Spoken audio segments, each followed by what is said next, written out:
माननीय श्री कार्तिकेय शर्मा. माननीय Kartikeya sir.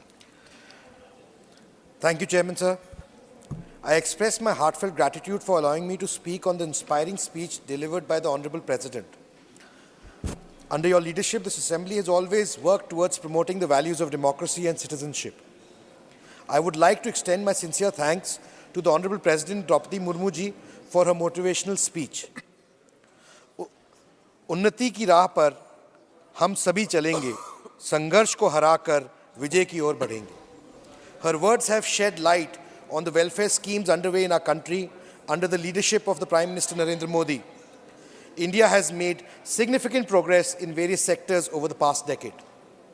The ideals of the Bhagavad Gita, you have the right to perform your prescribed duties, but you are not entitled to the fruits of your actions, resonate with the way the Prime Minister Narendra Modi's government has diligently fulfilled its duties. The mantra of Sabka Saath, Sabka Vikas, Sabka Vishwas epitomizes the policies of this government. In spite of the biggest pandemic in the world has seen in the last 100 years, the two simultaneous global crises leading to the global economic problems, India has marched ahead. Recently, the IMF has quoted India as the bright spot. The Indian economy will contribute about 16% to the world's economic growth. India has succeeded in maintaining a GDP growth rate over 7.5% consistently for 2 quarters, showcasing its resilience and capability. On the diplomatic front, by hosting the historic G20 summit, India has strengthened its position on the global stage and reaffirmed its commitment to the cooperative efforts for world peace and prosperity. With a commitment to technological advancement and the digital integration, the Indian government has rapidly implemented 5G technology. This demonstrates a strong position in the global leadership in telecommunications, ensuring that every citizen can benefit from the digital age. There has been significant progress in the financial transactions through digital means, sir. A record 1,200 crore transactions have been conducted via UPI, and rupees 34 lakh crores has been transferred through debit and digital transactions. The shift towards a cashless economy ensures inclusive financial access for all sections of society. Sir, when I was 11 years old, I remember a quote from a very famous American show called Star Trek. And it had a tagline which said, "To boldly go where no man has gone before." Sir, honestly, I never thought that such a statement would be possible in the Indian context.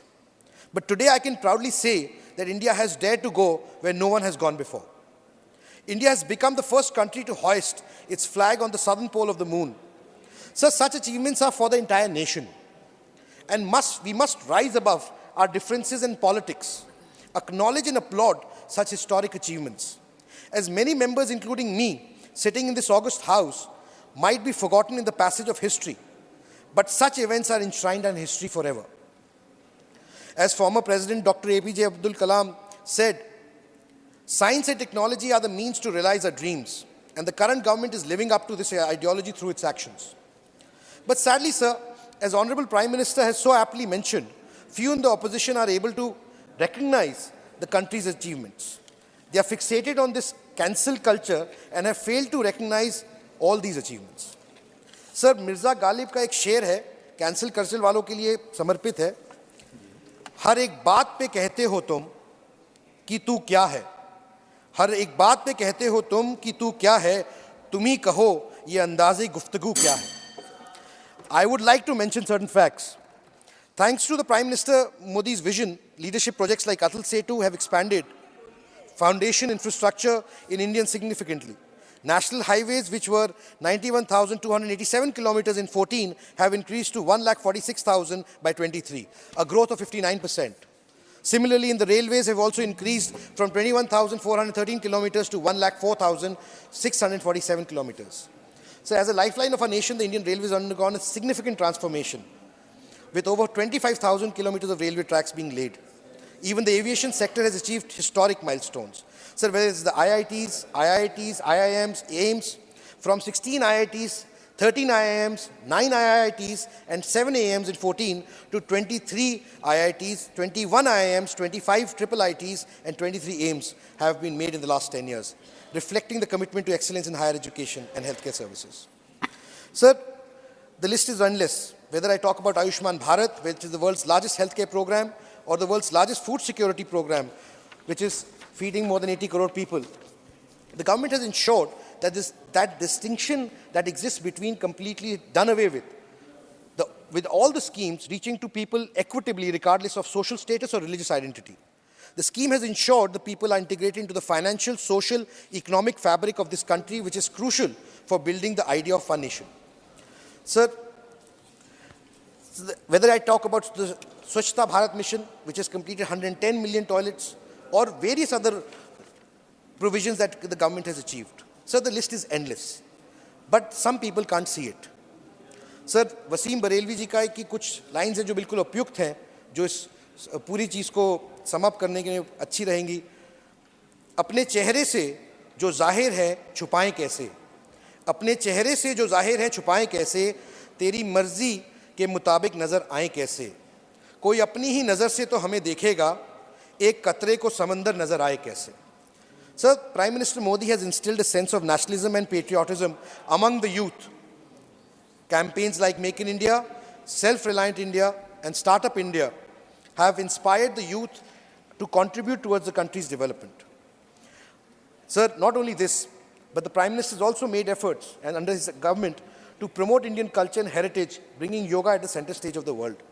Sir, it is imperative to acknowledge the return of Lord Sri Ram to his home Ayodhya, which has been eagerly awaited by the country's citizens, crores of citizens across the nation, including those from Haryana. Therefore, I express heartfelt gratitude to the government and the Prime Minister for making it possible to fulfilling the sentiments and expectations of all the citizens. Bearing witness to this historic moment personally, I believe that the divine smile of the idol Lord signifies the arrival of good times to come for us. Sir, yesterday a very senior member was talking about how many times Lord Ram's name was taken in the President's address and subsequently. Sir, I come from Haryana. So in Haryana, we have a way of greeting people. We say Ram Ram when we meet someone. That is the traditional norm, irrespective of caste, color, religion or creed. Please, बैठ कर ना So बोले. I would like to urge the members not to take it in a different context and realize that it is a matter of faith and it is a matter of culture and custom. So finally, as we reflect on the remarkable journey on our country's progress, it is impossible to overlook the significant role that has been demonstrated by the government and the Prime Minister. Sir, in the end, sir, I would also like to mention another point since I was not in the House yesterday, sir. In the address, a very senior member of Parliament and a dear friend who also comes from the same fraternity as you are, sir, and I am from the media industry, spoke about that how media has been completely castigated and is playing a role which is only playing to the gallery of the government, sir. He even gave an acronym to media and called it MODIA.